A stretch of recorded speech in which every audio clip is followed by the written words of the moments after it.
Hey, my name is Rob Karras. I'm so grateful that you took a minute to watch this video. We're really grateful if you visited our church or came to one of our events that we did. We're just really grateful that you came and dropped by, and really grateful that you actually took a minute just to watch this video. It tells me a little bit about you, that you're somebody that maybe is a little bit curious, somebody that's looking maybe for something a little bit more, somebody who is in need of some hope, and I can identify with all of those things. I wanted to create this video just to kind of help people understand a few things about who God is and who the church is.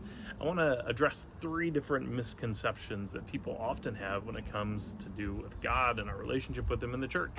And so I want to talk through those just really briefly. And obviously I'm talking about a lot of really big ideas really briefly. And so if you listen to this and you want to know more, I would love to help you unpack this a little bit more and spend a little bit more time talking with you. We've got another minister on staff, Brian, who's our preaching minister, and he would love to do the same with you. So if there's anything that we can do or explain a little bit more, if you're a little bit more curious as you finish up this video, come reach out. We'd love to talk to you more. The first one that I would like to talk about is misconceptions about God. That's a really big one. When people misunderstand who God is, they obviously don't really want to have anything to do with Him. And honestly, when people tell me who they believe God to be, a lot of times I come out of that conversation thinking, like, I wouldn't believe in that God either. But here's the great news. Those things aren't true about who God is.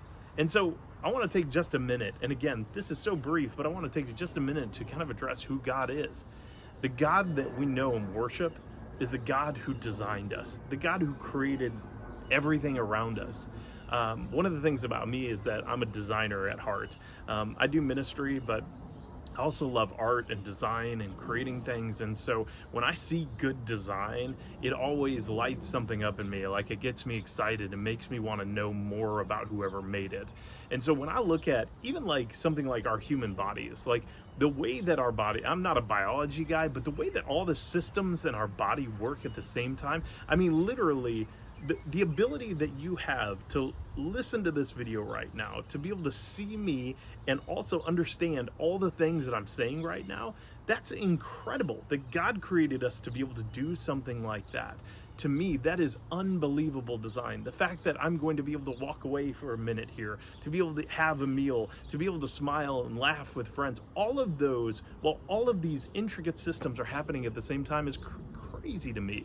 Listening to the birds in the air right now and know that God created and designed each one of them is something beautiful and amazing. And when somebody creates something that intricate, that meaningfully put together, they do it with love. They do it because they're passionate about it. And the same is true about God and with us. God made you, designed you, and desperately loves you. In fact, the Bible tells us that we are fearfully and wonderfully made. That's a great thing to know about you, that God created you with purpose. In fact, Scripture tells us in Psalm 139, it says that God knew you while you're still being knit together in your mother's womb. That means, like, while the fibers of your being were still coming together inside your mother, He already knew you. In fact, He knows the number of hairs that are on your head. That's a God that is not distant, not angry, but that He knows you and He loves you. He designed you. And that is one of the biggest misconceptions about who God is that He's some big angry God out there who's just waiting to get you. No, Scripture says that He's like a loving Father. He's a God who made, designed, created you, wants a relationship with you, and actually made a way to have a relationship with Him. Now, one of the main problems that we have is this. Even though God made me and He did an incredibly masterful job at doing that, I'm not perfect. And I'm not afraid to admit that, and you probably aren't either. I'm not perfect. I fall short all the time.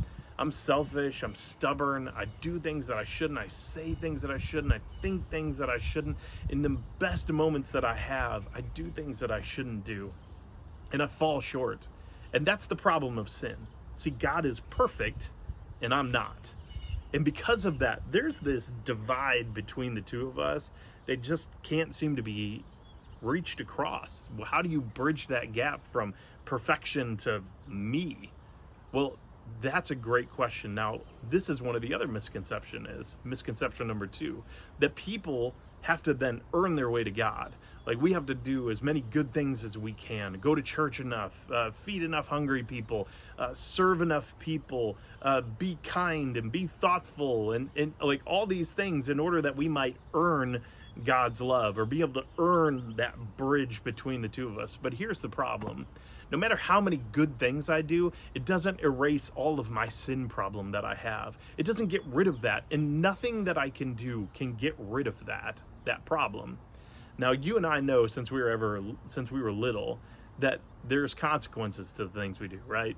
You lie, you get in trouble. You steal something, maybe you go to jail. You don't brush your teeth, you get a cavity. Consequences are a normal part of our life. And the decisions that we make in this earth also have consequences. When we choose to live opposite of the way that God calls us, it's something we call sin, and that sin is a problem. Now, instead of trying to earn my way to God or trying to do enough good deeds, here's the amazing story that the Bible tells us, is God actually came to us. Instead of us trying to fix the problem of sin, God was like, no, I love them enough that I'm going to come on a rescue mission for them. And that's what the story of Jesus is all about. God sends his son Jesus into this world, and he came to show us what life really should look like, what life in a loving relationship with God looks like, what it looks like to be a servant, what it looks like to be somebody who loves the Lord. And so Jesus lives this perfect life, and his love and life was so radical that people actually killed him for it. They crucified him on a cross. And the scripture tells us that when he went to that cross, he took the consequences for all my sin and all your sin with him. And he took it to the cross, and he paid the debt that he did not owe. Scripture says that we are actually healed by his wounds. That's an incredible story of a God who loves you desperately. And that's the story of who God is. And so you might be asking yourself now, like, well, what now? Like, Jesus died for my sin, is that it? Like I'm good? Well, yes and no. Yes, because that's all true, but no, because you now have a decision to make. You have a decision of whether or not you want to follow Jesus. Whether you not, because God offers this gift to you. And he says, look, forgiveness is here. Relationship is here. But you have to choose to accept that gift that he's offering up to you.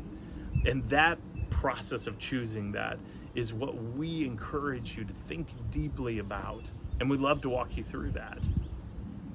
But now, like, some people might want to say, and this is our third misconception, some people might say, well, like, I can't come to God now because I'm a disaster. I'm a mess. Look at my life. Look at the things I'm doing. Look at the addictions that I have. Look, like, I can't come to God. I can't come to the church until I get this stuff figured out. Well, let me tell you this. This is also really good news. That is not true in the least. It would kind of be like if you got in a massive car accident and they pull you out of the car and you're a mess. Your clothes are ripped, your hair is messed, you've got blood on you, you broke your leg, and they're getting you out of there, and the EMTs are like, we're gonna get you to the ER right now, and you're like, whoa. Look, I need to go home first. I gotta fix my hair, wipe the blood off my face. I'm gonna try to set this leg at home, and then I'll drive to the ER. You would never do that. It's crazy. You got to get to the ER. You're in some serious trouble. And the same is true with God. He's like, look, I don't expect you to come to me all fixed and cleaned up. That's God's work that he wants to do within you. That's what you're supposed to be happening at the church. In fact, Jesus said, while he was walking this earth, he said, look, I've come not for the healthy. It's not the healthy that need a doctor, but it's the sick. And that's so true. Is that if you find yourself and you're like, my life is a mess, I can't walk inside a church, you're the exact kind of person that needs to walk in church. Because guess what? The church is filled with us. Yeah, I said us. We in the church are not perfect. In fact, we are broken. And the reason we're at the church is because we've already admitted and said, yeah, I'm not perfect. I'm fallen. I'm broken. I need help. I can't do this on my own. And it's through the church that God does this incredible work.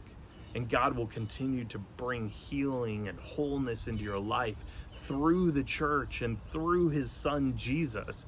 And it's in the place of the church where God actually does his best work of making you whole again. So I don't know, hopefully this made sense to you. And maybe in something that I just said right now, maybe it sparked something within you. And maybe in your heart, you know that this is true. And I want to encourage you to come by and just visit us. If you want to call up to the church, we'd welcome you to do that. You want to come up sometime and talk with one of us, we'd love to do that. You want to come on Sunday? We encourage you to come. But don't for a second think, well, I got to get things straight before I do that.